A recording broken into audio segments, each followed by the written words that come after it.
विसर्ग होणार आहे। दुपारी 3 वाजता विद्युत गृहातून 1600 क्युसेक आणि उजनी धरणाच्या सांडव्यावरून सायंकाळी 5 वाजता 10,000 क्युसेक विसर्ग करण्यात येईल।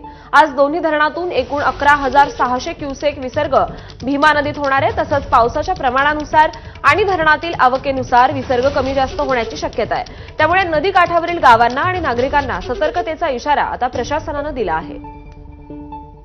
पुणे भागामध्ये गेल्या 3-4 दिवसापासून खूप मोठा पाऊस पडत असल्यामुळे 75 ते 80 हजार क्युसेकचा विसर्ग तिकडून येतोय, तो उजनी धरणामध्ये पोहोचतोय अशी परिस्थिती आहे। आषाढी वारी आता चालू आहे आणि आषाढी वारीमध्ये तो पाण्याचं व्यवस्थित नियोजन व्हावं आणि ते नियोजन केल्यानंतर वारकऱ्यांना त्रास होऊ नये, सातत्यानं पाण्याचं नियोजन करून वारी कालखंडामध्ये आपल्याला कसं वाळवंट रिकामं ठेवता येईल याचं नियोजन करण्याच्या सूचना संबंधित खात्याला आपण दिलेल्या आहेत।